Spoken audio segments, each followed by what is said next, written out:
May 1991. A quiet town. A locked garage. 2 bodies discovered in the haze of carbon monoxide. The world believed it was love turned to tragedy, but it was murder. Behind the facade of respectability, Hazel Stewart and Colin Howell carried a deadly secret, a pact that silenced 2 lives and fooled investigators for nearly 20 years.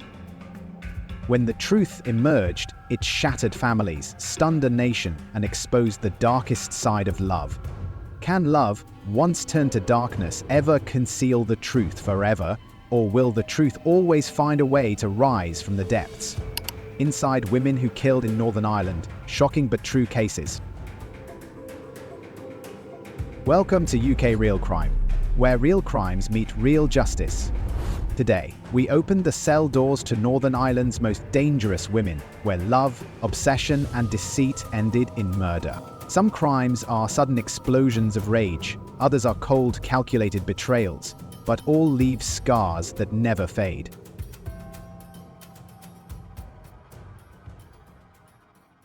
Number 1. Ann McIlwaine. She moved the baby to the end of the bed before picking up the knife. That single act, practical, chilling, deliberate, revealed more about motive and mindset than any courtroom testimony ever could. Ann McIlwaine was 31 years old when her relationship with James Joseph Crossley reached its fatal breaking point. To outsiders, their union was fractured, but salvageable, another turbulent pairing that might dissolve under pressure. But behind closed doors, it was a war zone of coercive control, violent assaults, and suffocating manipulation. For years, both had cycled between passion, separation, and fury. The law was involved more than once. Restraining orders, bail conditions, and refuge houses told the story of a couple trapped in their own storm. On the evening of March 1, 2022, their arguments followed the same destructive rhythm. Crossley issued an ultimatum: family or him. He swallowed medication and drifted into sleep in the attic bedroom of their Dunmurry home, their 10-month-old daughter in a cot nearby. McIlwaine later told police, "It all just got on top of me."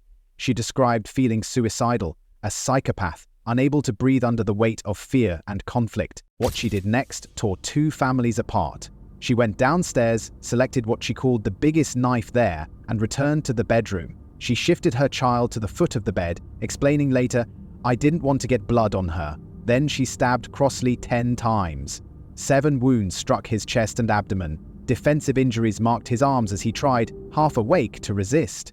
Witnesses would later remember her recalling his words, "Help me, Julie Ann." Bloodied and frantic, she grabbed the baby and locked herself in the bathroom. A 999 call followed, then a dash to a neighbor's house. Paramedics arrived to find Crossley collapsed on the stairs. He died at the Royal Victoria Hospital less than an hour later. The investigation began with an unusual candor. McIlwaine admitted the stabbing outright, claiming she never planned to kill him. She painted herself as cornered, telling detectives, "He would have ended up killing me." He's tried twice before. Police records confirmed prior assaults, including choking and violent threats. She had spent time in a women's aid refuge, fleeing Crossley's abuse. The file showed a cycle of separation and return, apology and violence, coercion and hope. But investigators also saw method: moving the baby, choosing the largest knife, 10 stab wounds. Detective Inspector Michelle Griffin called it a tragic case, but one of clear intent. At trial in Coleraine Crown Court, psychiatrists testified about her state of mind. Dr. Christine Kennedy described her as living in chronic fear. Another consultant noted a pathological toxic bond that blurred lines between love and survival. Both spoke of stress reactions and dissociation. The defense argued she lost control, driven by trauma. But prosecutors countered. Her actions showed rational steps, not a blind frenzy. The jury deliberated nearly 10 hours. They returned with one word: guilty. On May 20, 2025, Mr. Justice Kinney imposed a life sentence with a 12-year minimum tariff. "This was brutal and savage," he told her. "Nothing can ever excuse the murder of another person." Yet he also acknowledged the abusive context, reducing what could have been a far longer tariff. McIlwaine wept, retching, as the verdict sank in. Her family expressed sorrow for Crossley's relatives, while insisting a manslaughter conviction would have been more appropriate. His family shouted angrily in court, devastated at losing a father, brother, and son. Outside, campaigners held placards highlighting domestic abuse, while police repeated their warning, No one should ever take the law into their own hands. Now, serving time at Hydebank Wood Women's Prison, McIlwaine joins a small circle of Northern Ireland's female killers: Hazel Stewart, Jacqueline Crimble, Karen Walsh. Each name sparks debate about motive, manipulation, and choice. Her case stands out for its raw domestic context, a reversal of the grim statistics that usually show women as victims, not perpetrators, in Northern Ireland's homicide files.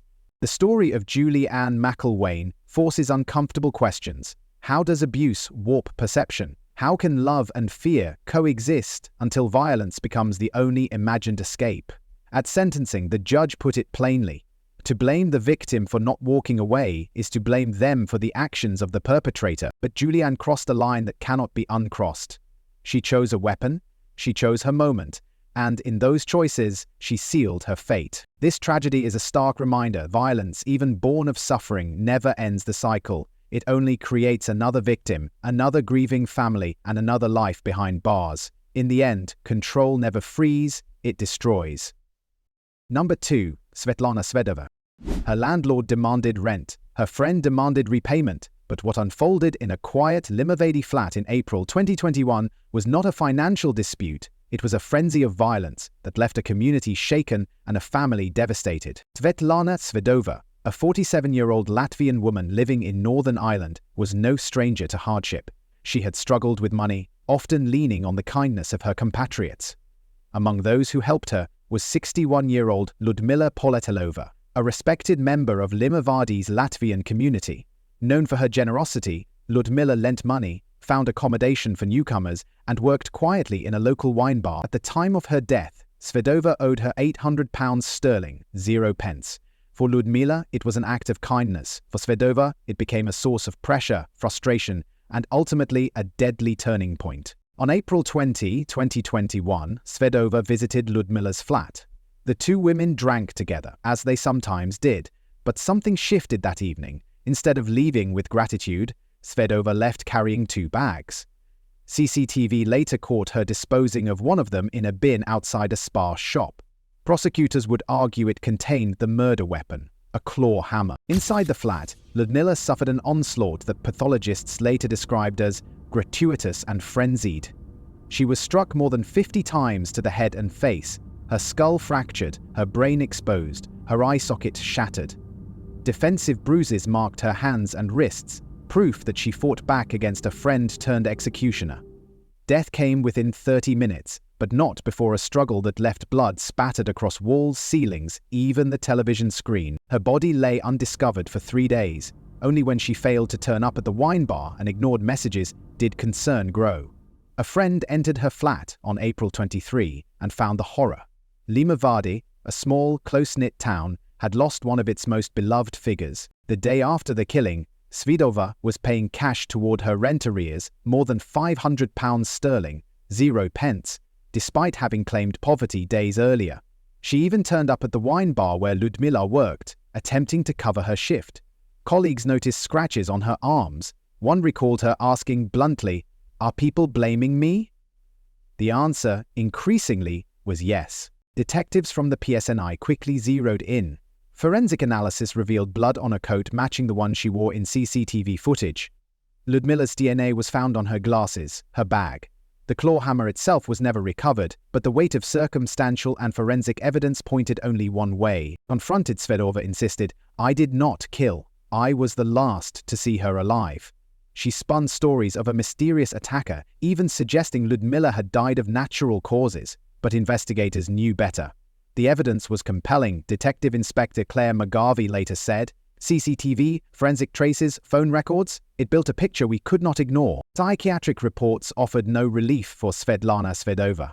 Claims of diminished responsibility were dismissed, leaving the defense to argue it was a moment of temper with catastrophic results. Prosecutors countered with a darker truth, a sustained, deliberate assault against a friend who had shown her kindness. Initially pleading not guilty, Svedova changed her plea to guilty in December 2022 as evidence mounted. In March 2023, at Derry Crown Court, Mr. Justice O'Hara sentenced her to life imprisonment with a minimum of 16 years. He described the killing as a sustained and ferocious attack, aggravated by betrayal and a calculated attempt to evade justice. He noted her callousness in leaving Ludmila Politilova's body undiscovered for days and questioned the sincerity of her remorse. The probation board assessed her as a high risk of reoffending. As the sentence was delivered, Svedova sat motionless, her face unreadable. Once seen as a quiet community member, she was now branded the Claw Hammer Killer. For Ludmila's sons and grandchildren in Latvia, grief was compounded by distance. The Limavady community raised funds to repatriate her body, a gesture of solidarity for a woman remembered for her generosity. The case stood apart in Northern Ireland's crime history as one of the rare female-on-female murders. Prosecutors called it a crime not of poverty alone, but of betrayal, violence, and greed. Today, Svedova serves her sentence at Hydebank Wood Women's Prison alongside other notorious female killers. Parole is not possible until 2036, if ever. Kindness, once betrayed, leaves a scar far deeper than any debt. Number 3. Julie McGinley. Julie McGinley was 31 years old in the summer of 2000, a mother of 2 young daughters and wife to businessman Gerald "Jerry" McGinley. Outwardly, theirs was a respectable family life in Enniskillen, but beneath the surface, Julie was pursuing an affair with 44-year-old Michael Monaghan, a man with a violent past. That relationship, forged in secrecy and sustained through manipulation, became the foundation for a plan to remove the one obstacle standing in their way: her husband. Jerry McGinley disappeared on August 13, 2000. He had spent the previous evening drinking with Julie, Monaghan, and friends, returning home in the early hours. A babysitter later recalled Julie entering the house alone, saying Jerry was round the back. No one saw him alive again. Prosecutors argued that Jerry, still intoxicated and vulnerable, was struck in his bed with a blunt instrument, most likely a baseball bat. The blows to his head were fatal, delivered while he lay defenseless. His body was stripped, wrapped in plastic, and removed under the cover of night. In the days that followed, Julie set about erasing the traces. The matrimonial bedroom was redecorated entirely, furniture was replaced, fires burned outside the home, later found to contain remnants of Jerry's jeans, a watch, and other personal effects. She told relatives she was reluctant to report him missing, claiming he would kill her if he returned. Police noted her composure, her consistent lies, and the strange absence of grief. The background to the crime revealed deeper layers of deceit. Just weeks earlier, Julie and Monaghan had attempted to frame Jerry in what came to be known as the Black Lion incident. Drugs were planted in his car, and the guard eye tipped off. The scheme collapsed when the drugs proved almost worthless. Detectives later described this failure as a turning point, the moment when the couple shifted from sabotage to murder. When Jerry's decomposed body was discovered in June 2001, buried in woodland near Ballinamore, County Leitrim, investigators were confronted with a chilling scene. Dental records confirmed his identity. A post-mortem revealed massive head trauma, consistent with multiple heavy blows but no defensive wounds. The evidence suggested he had been attacked in his sleep. Circumstantial evidence piled up. DNA from Monaghan was found on the McGinley's mattress. Telephone records showed constant contact between Julie and Monaghan on the night of the killing. Witnesses described the affair in detail, seeing them kissing in cars and speaking openly of their desire to be together. One friend recalled Monaghan saying of Jerry, "He's gone, he'll not be back." In police interviews, Julie McGinley denied her affair with Michael Monaghan, denied he lived with her, and claimed her husband Jerry had simply left. Detectives noted her remarkable skill in lying. Monaghan, too, initially denied the relationship before reluctantly admitting fragments of truth. The trial opened in Belfast Crown Court in September 2002 and ran for 13 weeks. Prosecutors argued that Julie and Monaghan conspired to kill Jerry because he was an obstacle to their relationship and to financial gain. Julie stood to receive more than £300,000 sterling, 0 pence, in insurance and property. The defense claimed she was manipulated and coerced, but neither Julie nor Monaghan gave evidence strong enough to sway the jury. On December 3, 2002, after 10 hours of deliberation, both were found guilty of murder. In February 2003, Mr. Justice Kerr sentenced them to life imprisonment with a minimum term of 15 years. He described the crime as callous and chilling, noting it was virtually certain Jerry was asleep when he was attacked. He singled out Julie as the one with the strongest motive, though Monaghan's role was undeniable. The courtroom atmosphere was tense. Julie remained composed, her face carefully controlled. Jerry's father said quietly, "I get no pleasure from this. We're not looking for vengeance." His mother admitted she had suspected Julie from the start, disturbed by her calm demeanor after Jerry's disappearance. Appeals followed but failed. Judges dismissed Julie's later claims that Monaghan and another man acted alone, calling her shifting stories lies told deliberately to cover up the truth. Campaigners later portrayed her as a victim of manipulation, even a miscarriage of justice, but the courts remained firm. By 2015, Julie was on phased release, seen shopping with a new partner, but under strict conditions, barred from Enniskillen from contacting Jerry's family or entering licensed premises. She continued to deny full responsibility, insisting she had been coerced. Detectives described the killing as one of the most carefully planned and cunningly executed murders ever to be committed in Northern Ireland. For Jerry's family, it was a permanent wound. For the public, it was a grim reminder of how betrayal and greed can erupt behind closed doors, where the cost is not only lives lost, but trust destroyed forever. Number 4. Jacqueline Crymble.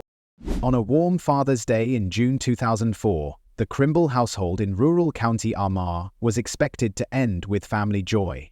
Instead, it became the stage for a killing, later described by a judge as the ultimate act of treachery of biblical proportions. The woman at the center of this crime was Jacqueline Crymble, a 33-year-old mother of 2. Outwardly, she lived a quiet life in Market Hill with her husband Paul, a 35-year-old mechanical engineer, and their young children.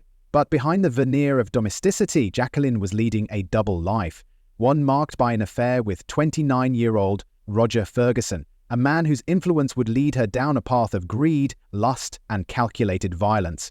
The evening began with Jacqueline and Paul enjoying drinks at a pub in Rich Hill. Their children were safely with relatives, a detail later noted as chillingly convenient. In the early hours of June 20, once home, the murder unfolded. Paul was ambushed, restrained with cable ties, and suffocated with a plastic bag pulled tight over his head. By dawn, his lifeless body was discovered in his car, abandoned on a laneway just 2 miles away. Jacqueline dialed 999, breathless, claiming armed intruders had broken into the house, tied her up, and abducted her husband. Officers arriving found her on her knees, hands bound, the house showing signs of chaos. At first glance, she looked like a victim. But suspicion grew quickly. Her story shifted, sometimes 2 attackers, sometimes 4. Forensic investigators uncovered her DNA on the plastic bag used to kill Paul. Near the site where his body was left, cigarette butts bore her DNA alongside Ferguson's. Detectives pieced together the real story. This was no home invasion, it was a premeditated killing, orchestrated by Jacqueline and Ferguson, motivated by money and desire. They stood to gain nearly £300,000 sterling, 0 pence, in life insurance and assets. Jacqueline's contempt for Paul had not been subtle. She had openly flaunted her affair, telling others her husband was worth more dead than alive. As the investigation deepened, an even darker portrait emerged. Paul's family described him as a quiet, caring man of strong faith. In contrast, Jacqueline had been heard asking someone years earlier if they knew a hitman who could kill Paul. After his death, her cruelty continued, burning his belongings and destroying every photograph, leaving their daughter Danielle with just one image of her father. Danielle, then 12, had made Father's Day cards that Paul never got to see. The trial opened in Belfast in late 2006, stretching across 4 months. The prosecution described Jacqueline and Ferguson as executioners, acting together with cold deliberation. Financial gain, lust, and hatred were the driving forces. Jacqueline maintained her innocence, insisting she was tied up and forced to watch. But the evidence dismantled her narrative piece by piece. Paul's mother, Shirley, took the stand, her voice steady as she gave testimony, praised by the court for her courage and dignity. In May 2007, after just 3.5 hours of deliberation, a jury unanimously convicted Jacqueline Crymble and her lover, Roger Ferguson, of murdering her husband, Paul. Colin Robinson was found guilty of assisting an offender, while Ferguson's mother received a conditional discharge for providing a false alibi. At sentencing, Mr. Justice McLaughlin ordered Jacqueline to serve at least 20 years and Ferguson 18. He condemned Jacqueline as guilty of the ultimate act of treachery, describing the killing as cruel beyond belief. Ferguson, he added, had acted willingly, lured by easy sex and the prospect of a life of comparative luxury. Crucially, Jacqueline was barred from inheriting Paul's assets. Instead, £90,000 sterling, 0 pence, was placed in trust for their children. The atmosphere in court was heavy. Jacqueline sat expressionless, while Paul's mother declared her life ruined, and his sister vowed never to forgive.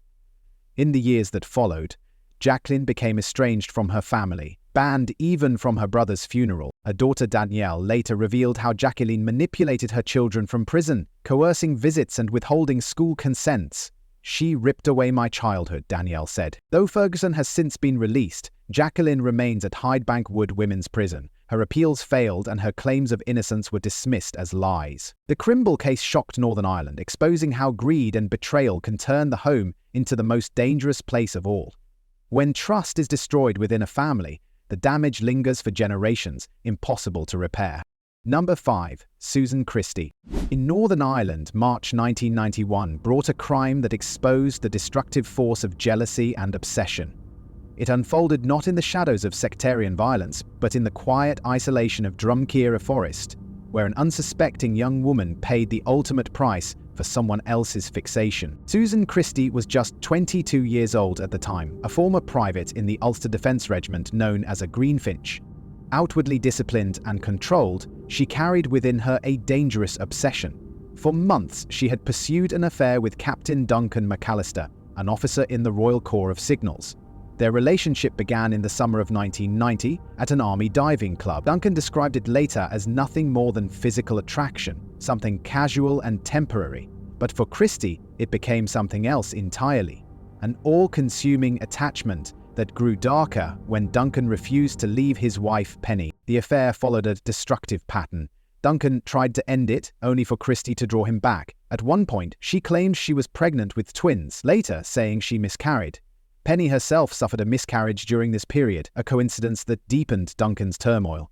Christie, meanwhile, tightened her grip, weaving a web of lies and threats that kept Duncan trapped in a toxic cycle. By March 27, 1991, Christie had reached a breaking point. That day, she arranged to meet Penny for a walk in Drumkeera Forest. Penny, unaware of the affair, agreed. They walked together, circling the forest trail. On their second loop, at the farthest point from the car park, Christie stopped. Wearing gloves, despite the mild weather, she told Penny to walk ahead while she tied her shoelace. From her tracksuit pocket, she pulled a sharpened boning knife. Grabbing Penny from behind, she slashed her throat in one ferocious movement. Penny died almost instantly. But the act did not end there. Christie, calculating even in violence, staged an elaborate cover-up. She lightly stabbed her own thigh, ripped her underwear, and burst out of the forest screaming incoherently. Witnesses described her babbling about a wild, bearded man who had attacked them. She was taken to hospital, where she repeated her tale with elaborate details, even describing the supposed attacker's hairstyle. For a brief time, police believed her. Resources were poured into searching the forest for a phantom assailant. But just 4 days later, Duncan McAllister broke under the weight of the secret. He confessed to police that he had been having an affair with Christie. Investigators turned their focus back to her, and the evidence quickly unraveled her lies. The murder weapon, a sharpened boning knife, was discovered nearby. Forensic experts found Christie's DNA on the bagged evidence. They also noted her training. She had learned how to inflict superficial wounds on herself, explaining the shallow cut on her leg. The gloves she wore matched those she claimed her imaginary attacker had used. Even more damning, police confirmed her claims about an open marriage, and Penny's supposed affairs were fabrications. Susan Christie's story is one of obsession, jealousy, and a crime that shocked Northern Ireland. At first, she denied everything, later claiming Penny McAllister tolerated the affair, and finally insisting her memory was blank. Prosecutors countered that her elaborate deception revealed clear awareness. The lengths she went to create her story were as telling as the crime itself, one detective remarked. Her trial began in June 1992 at Downpatrick Crown Court. Christie pleaded guilty to manslaughter by diminished responsibility, citing depression and stress. But the Crown pursued murder. Psychiatric experts clashed. The defense argued her responsibility was impaired, while the prosecution called her claims contrived. Christie admitted killing Penny, but swore she remembered nothing. Duncan McAllister, Penny's husband and Christie's lover, endured painful cross-examination. After 4 hours of deliberation, the jury accepted diminished responsibility, convicting her of manslaughter. Lord Justice Kelly sentenced her to 5 years, calling her a tragic figure. Public outrage erupted. Penny's family denounced the sentence as a betrayal. Newspapers branded it a vicious and gruesome killing. The Attorney General appealed, and in October 1992 the Court of Appeal quashed the ruling, raising her sentence to 9 years. Judges cited her planning, her lies, and her residual responsibility. She served her time and was released by the early 2000s, fading from public view. Yet her case lived on in documentaries and true crime programs. Penny's death became a symbol of trust betrayed by someone welcomed as a friend. When love mutates into obsession, danger comes not from strangers but from within the home. And the cost of betrayal is measured not in money, but in broken lives. Number 6. Hazel Stewart. In the quiet town of Coleraine, Northern Ireland, a secret affair set in motion a crime so carefully staged it fooled investigators for nearly 2 decades. What seemed like a tragic suicide pact would later be unmasked as a calculated double murder, exposing betrayal at its deepest level. Hazel Stewart was just 28 when she entered into a relationship with dentist Colin Howell. Outwardly, she was a Sunday school teacher, married to Constable Trevor Buchanan. Howell, too, was married to Leslie Howell. By July 1990, their affair had become intense, described later as a blood pact. Strengthened by a secret abortion Hazel underwent in London after becoming pregnant by Howell. For both, this clandestine bond became the justification for a shocking plan. In May 1991, they decided to kill their spouses. Howell devised the method, drugged them, poisoned them with carbon monoxide, and arranged their deaths to resemble a double suicide. Hazel's role was chilling. She drugged her husband Trevor, allowed Howell into her home, and later disposed of the hosepipe used in the crime. The 2 victims, Trevor Buchanan and Leslie Howell, were found lifeless in a fume-filled garage in Castle Rock. At the time, police concluded it was suicide. The discovery that their partners had been having an affair seemed to confirm the narrative. Hazel and Colin walked free, cloaked in deception. For almost 20 years, the truth remained hidden. Hazel built a quiet life, while Howell carried the weight of guilt. Then, in 2009, Howell, aged 65, broke down and confessed. His testimony implicated Hazel Stewart, dismantling the story they had told for decades. Police reopened the case. Detectives soon pieced together Hazel's role, facilitating the poisoning, providing access to her home, and disposing of crucial evidence. What had once seemed like grief-stricken survival was now revealed as complicity. The trial took place in March 2011 at Coleraine Crown Court. Howell testified against his former lover, describing the blood pact that bound them together. Prosecutors argued Howell had orchestrated the killings, but Hazel enabled them. She never took the stand, instead relying on her police interviews where she admitted knowledge but minimized responsibility. The jury was unconvinced. Hazel Stewart was unanimously convicted of both murders. In sentencing, the judge described her as guilty of the ultimate act of treachery. She received life imprisonment with a minimum tariff of 18 years, while Howell was given 21. The judge acknowledged Howell's dominance over her, but emphasized her choices. She had drugged her husband, allowed Howell into her home, and later destroyed evidence. Her silence at trial, her lack of remorse, weighed heavily. Hazel, then in her 40s, stood still in the dock, her face pale, her demeanor controlled, betraying little emotion as the sentence was read. Hazel Stewart's years in prison have been shaped by repeated appeals, each dismissed by the courts. In May 2025, she sought a reduced sentence, citing new psychiatric evidence that claimed she suffered depression and post-traumatic stress disorder linked to her 1990 abortion, and that she had been under Colin Howell's coercive control. Her lawyers argued coercive control was not properly understood during her 2011 trial, but the Court of Appeal rejected this, with Lady Chief Justice Dame Siobhan Keegan labelling the evidence a minority opinion, contradicting 6 earlier assessments. She stressed the importance of finality in criminal proceedings and noted the stress and upset caused to the victims' families by repeated appeals. For Leslie Howell's daughter, Dr. Lauren Bradford Clark, the dismissal brought quiet relief. "Nothing will bring our mum back," she said.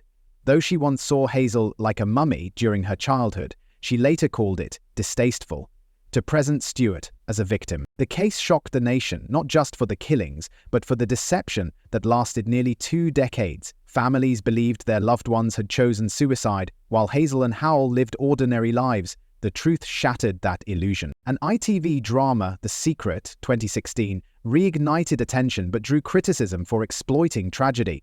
The pain remains raw. Both families continue to live with the consequences. Today, Hazel Stewart remains in Hyde Bank Prison. Courts remain firm. Whatever Hal's influence, she played her part. Responsibility, they ruled, cannot be erased by claims of coercion.